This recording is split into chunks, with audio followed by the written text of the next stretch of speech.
On today's show, I'll start out with the most important segment I've ever done. And I'm actually not being sarcastic, but I prefer it when I am. In it, I will tell you the source of every foreign policy decision the United States ever makes. And no, it's not hatred of James Corden, but that's a close second.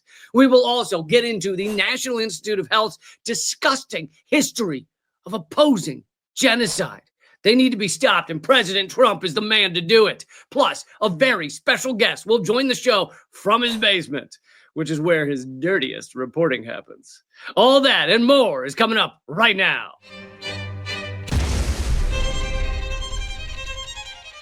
Welcome to Unredacted Tonight. I'm Lee Camp. I'm about to show you how every seemingly unhinged U.S. foreign policy decision works. And it's nothing you'll ever hear on your mainstream media. They'll talk about this as much as they talk about the torture farming that goes into your hamburgers, because hamburger ads keep the lights on at the news studio. That and erectile dysfunction.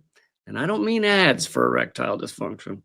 Once you know why the U.S. acts the way it does, you'll be able to predict future U.S. decisions. But you might not want to, because gross. It's like predicting what's going to happen next in Shaquille O'Neal's career.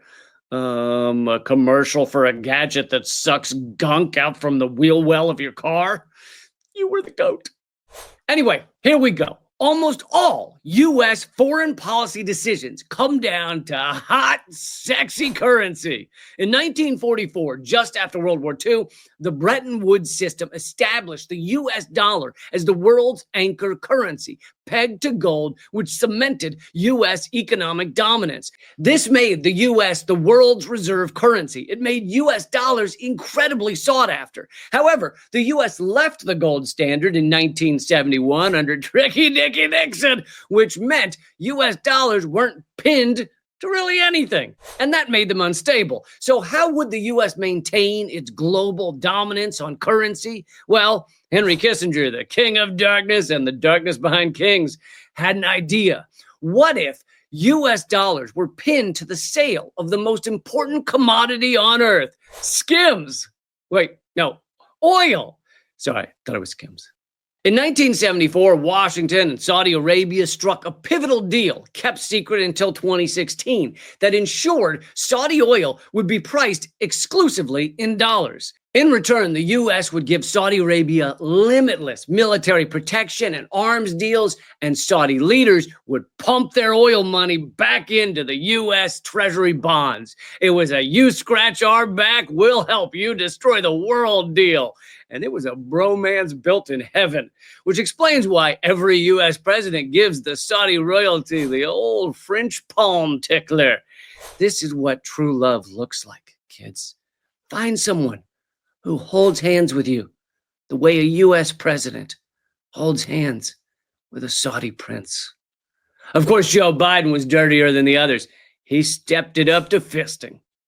This world-changing deal became known as the petrodollar, and it was widely understood globally, even though it wasn't admitted in mainstream media until 2016. After the petrodollar deal began in the 1970s, most of the largest oil producers also switched to U.S. dollars, bolstering its reserve currency status and enabling the U.S. to maintain economic and military preeminence. Most importantly, it meant the U.S. can print all the money at once. It's a pants down gout festival of greed. Other countries can't do that. If they did, their money would become worth less than Alex Jones's line of children's bedtime linens. Something about pillowcases that say, "They're turning the frogs gay," in all caps, just does not help with sleepy time.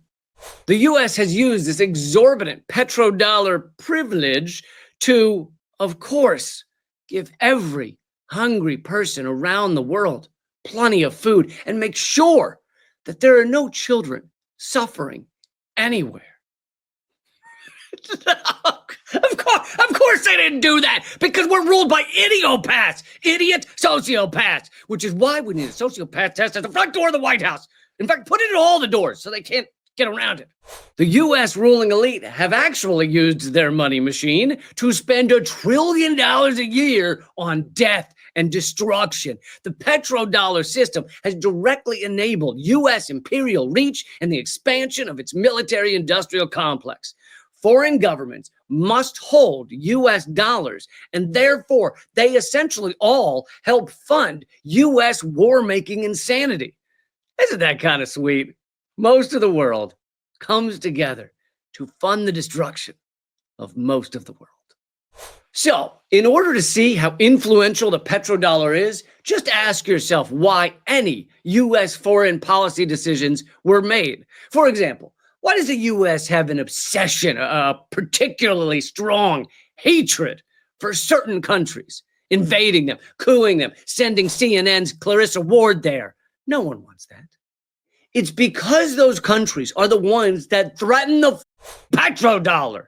The top threats to the petrodollar are nations that have a lot of oil and want to sell it outside of the U.S. dollar. So which countries would those be?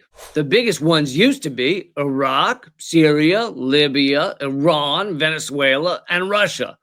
Does it sound like the U.S. has traditionally had, I don't know, any problems with those countries? Have we invaded, bombed, and attacked those countries? Iraq's Saddam Hussein switched to selling oil in euros in 2000, and Libya's Muammar Gaddafi proposed a gold-backed African currency that would replace U.S. dollars. And Syria picked euros over dollars in 2006. Venezuela stopped accepting dollars for oil payments in 2017, but they've been despised by the U.S. long before that for nationalizing their oil and also for being socialist. Who the hell are they to have free health care? We'll tell you if you get health care. And before you ask, the answer is no.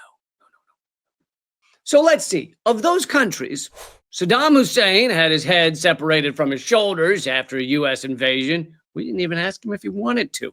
Muammar Gaddafi was bayoneted in the streets after a U.S. NATO invasion, also non-consensual. Assad fled to Russia before he would have been executed after the U.S.-backed war. Venezuela, there have been multiple CIA-connected assassination attempts on Hugo Chavez and Nicolas Maduro. And of course, the U.S. elite have had a wild hair up their ass about Iran for years.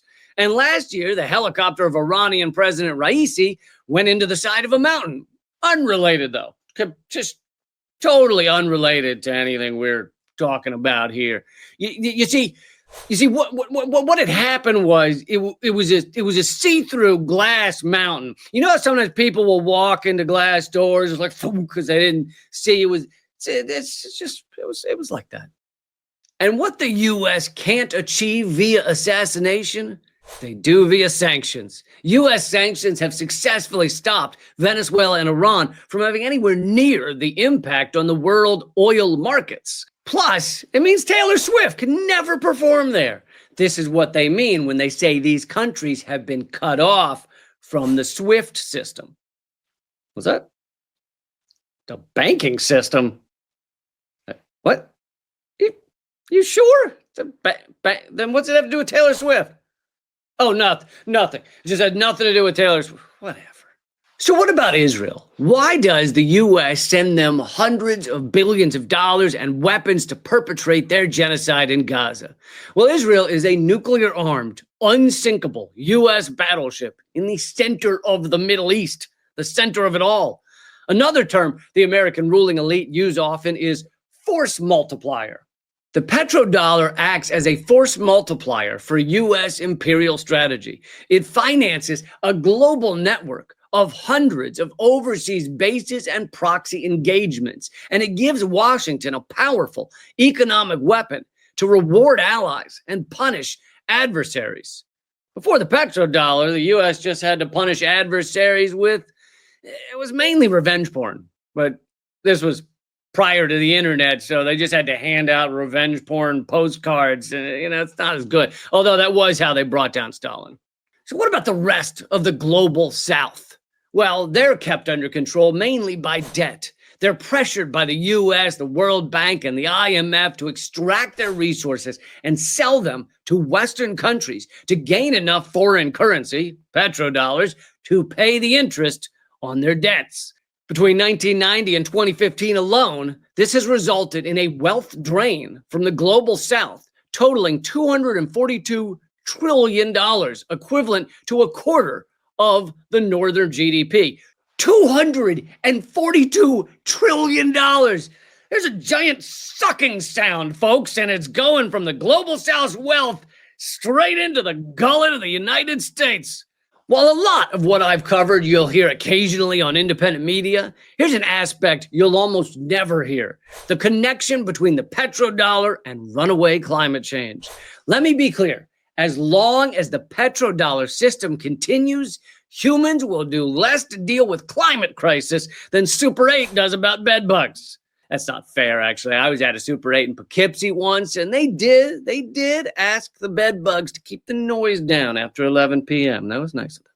The petrodollar arrangement implicitly incentivizes high oil consumption. Oil exporting nations earn dollars and invest in growth, while oil importing countries need growth to afford expanding energy imports. As of 2022, about 80% of global primary energy still comes from fossil fuels. Any movement away from fossil fuels harms the power of the petrodollar and thereby the power of the U.S. empire. This means we currently live under a system that incentivizes our own extinction, which, if you're wondering, is a bad thing. Bad. But more importantly, why am I the only one talking about it? Well, me and Barcelona-based economics professor Derek Hogley. I just wanted to be a comedian. I just wanted to make fart noises and get people to chuckle, and then say the word pussy and they chuckle a little more. That's all I wanted. Instead, I'm the only one talking about the connection between the petrodollar climate crisis and the U.S. empire. Can't a kid dream anymore? Can't a kid just have a farty dream? Next up, what's the connection between the petrodollar system and the need for endless growth? The economy must expand, whether society wishes it to or not, just to service the debt overhead. In other words, continual GDP growth is structurally required to sustain the monetary system. Technically, that's not just the petrodollar. Even if we had like a strawberry daiquiri-based dollar system, although the world would be a lot better, it would still need endless growth to service the debt. Of course, endless growth ultimately kills the host. Unfortunately, the host in this scenario is planet Earth. Our monetary system is cancer, and the planet is the patient. And Donald Trump is the patient's anal leakage? I think that adds up. But why can't we just have degrowth? Well, under the current system, if we don't keep the global economy growing by at least 3% per year, it plunges into crisis. This means we have to double the economy's size roughly every 20 years. But this exponential growth mandate collides with the reality of a finite planet. Collides with reality is a nice way of saying that in 10 more years, we're going to have to learn to drink fire from a bottle because that will be the only remaining resource. It's possible they might be able to put it into some sort of fire jello shot form, but I wouldn't hold your breath if I were you. Actually, I would totally hold your breath because there's not going to be oxygen either. The result is a vicious cycle. Debt drives growth, growth drives fossil fuel combustion, and fossil fuels exacerbate climate change and ecological harm. So, the largest band of bloodthirsty lunatics need this death cycle to keep going so they can stay as rich and powerful. And when was the last time you saw them do anything that makes them less rich and powerful? I'll tell you, it was the 1971 Jerry Lewis telethon. It's a great show, it really was. But that's over 50 years ago. So it's a long time. So what about China? Why does the U.S. hate them so much? Well, China has the only economy large enough to compete with U.S. petrodollars. On top of that, China is the biggest and most powerful member of BRICS, the anti-U.S. dollar alliance of several nations around the globe. BRICS now has a larger share of the world GDP than the G7 does, making it a huge threat to the petrodollar. And here's the good news. The days of the petrodollar are numbered. U.S. sanctions have spurred talk of de-dollarization. At the same time, the imperative of climate action is pushing the world toward renewable energy, which in the long run will weaken the oil-dollar nexus. Days are numbered. This is my death of petrodollar dance. I'm thinking of adding tambourines. To sum it up, the petrodollar deal has been the linchpin of an entire world system of U.S. hegemony, elite enrichment, and fossil-fueled growth that turbocharged the great acceleration that has pushed the global economy far outside what our planet can sustainably support. And sure, the collapse of the petrodollar will harm the net worth of anybody living or invested in the U.S. empire. But long term, it will give humanity a chance to survive, which, if you're wondering, is a good thing. Very good. We would do well to remember the saying, a society grows great when old men plant trees in whose shade they shall never sit. We need to shred the petrodollar for future generations to thrive. I can't remember who said that quote about the tree. I think it was Dennis Rodman. Could be Peter Dinklage, but probably Dennis Rodman. And now for our segment, Front Row at the Clown Show.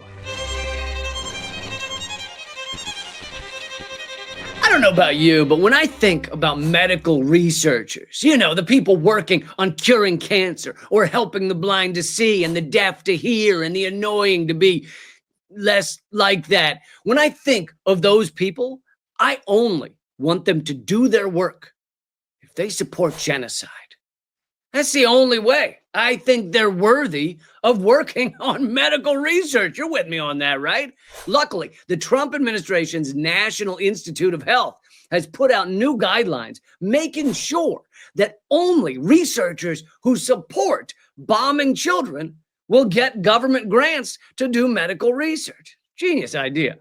The guidelines say recipients of NIH grants promise they will not, during the term of this award, engage in a discriminatory prohibited boycott, which is defined as refusing to deal, cutting commercial relations, or otherwise limiting commercial relations, specifically with Israeli companies or with companies doing business with Israel. What a relief! I cannot tell you how many times I've heard a friend was about to start chemo and I was like, wait, whoa. Do you know if the chemo supports Israel?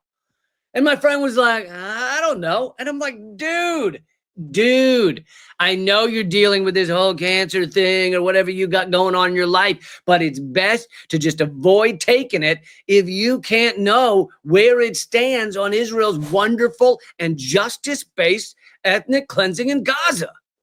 This is such a great idea. Thank you, Donald Trump. Such a great idea to cut off all funding to any medical research that might slightly decrease their business relations with Israel. And you'll notice the policy does not say anything about any other countries or states. You could literally be a medical researcher who has cut all ties with Africa, the entire continent, because you're a member of a white supremacist bowling league and you're afraid of what they would think. And that's fine. You could cut ties with Britain because you don't like spotted dick. You had it once in college when you were drunk and you didn't care for it. And that's fine too. You could have an ongoing boycott against Walmart because you think it's too proudly American. And that's fine. But Israel, no, that is not allowed. Thank goodness. Also, in order to get a medical research grant, you have to ensure you will not operate or advance or promote DEI, DEIA, discriminatory equity ideology. And if you're wondering what DEIA is, that's diversity, equity, inclusion, and accessibility. Again, what a relief. I was so worried that those doing research on how to decrease the impact of, Alzheimer's might have a ramp going up to their building. I mean, just allowing people in wheelchairs to get in, and can you imagine just rolling up and down the halls all willy-nilly, or should I say wheelie-neely? And I'm not, and look, I'm not saying they can't come in the building. They can be there just like everyone else, but they should have to crawl up those stairs to prove they're worthy. Ramps are the devil's work. Now it's time for Based in the Basement. We may not realize it yet, but algorithms and AI are beginning to control important aspects of our lives. For example, a new law pushed by Louisiana Governor Jeff Landry cedes much of the power of the parole board to an algorithm that prevents thousands of prisoners from early release. The risk assessment tool, Tiger, does not take into account efforts prisoners make to rehabilitate themselves. Instead, it focuses on factors that cannot be changed. It's literally a pre-crime algorithm, and you can't question it. For more on this, let's bring in our Based in the Basement correspondent, John F. O'Donnell. John, hello. Hello, Lee. How are you, buddy? Hold on, John. I gotta put in this earbud. I like to do these interviews with this earbud, so if I don't want to hear you anymore, I can just take it out. Fair enough. And we will get into the Tiger algorithm, but first, I have an issue with you. Really? Yeah, I have a bone to pick. Okay. You like to claim that you're the most censored comedian in America, right? Well, yeah. Guess what? I live alone in a basement in Queens where I perform my stand-up comedy routine to myself in the mirror. I'm the most censored comedian in America, dude. That's not censored. That's a choice. It's not a choice. That's a choice. That's a choice, really. Yeah. In Trump's America. With MAGA fascism, you think they're going to let somebody like me get a lot of exposure? Come on. Okay. Anyway, you've been researching this horrifying new algorithm. What can you tell us about it? Okay. Well, basically, I mean, you say horrifying. I say awesome. I mean, fair enough. It only takes into account things that are immutable or unchangeable from a prisoner's past, like when they were first arrested, what their work history is, if they've had prior drug convictions. It doesn't take into account anything a prisoner does to be rehabilitated, which sounds bad, but it's called Tiger, dude. The Tiger algorithm. How cool is that? Tiger. Rawr! We like that, don't we? So your love of this dystopian algorithm is cool name. Cool name is part of it. Also, little known fact, Tiger's urine smells like buttered popcorn. That's a true fact. You can look that up. So I assume based on name, you still, you love Yeezy, huh? Yeah, why not? Okay, here's the thing about this algorithm. It's basically if a prisoner gets labeled by the algorithm as having a moderate or high risk of recidivism, then it's not even the person is not even eligible to go in front of the parole board. It just streamlines things, Lee. I mean, we should be using algorithms for all sorts of things. Wouldn't it be nice if we could use algorithms instead of having to set up our relationships for us, instead of having to go out and deal with all of these kind of dating apps and stuff like that? If an algorithm could just set it up for us, wouldn't that be so nice? So you want AI to decide more than just who gets locked up in prison, but also who you're dating, who you marry, maybe who your kids are? It would be wonderful. I wouldn't have to deal with all these catfish situations anymore. Had a lot of catfish problems? Well, I'm initiating all of the catfishing, but I don't feel good about myself after I do it. All right. So you wouldn't have any more guilt from your catfishing?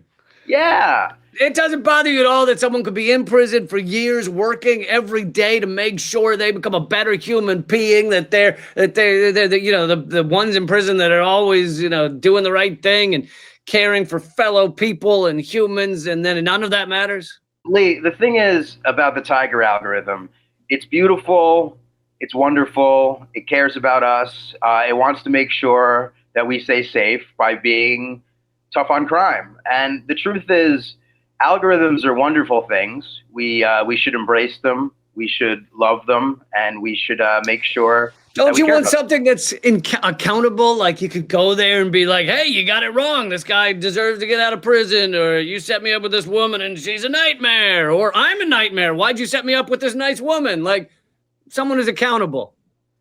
Yeah, but you think you can be more accountable than artificial intelligence? Lee, it's so much smarter than us. It's so much better. It determines, who goes viral on social media sites, perhaps like Instagram or TikTok, hey, algorithm, I'm looking at you, baby.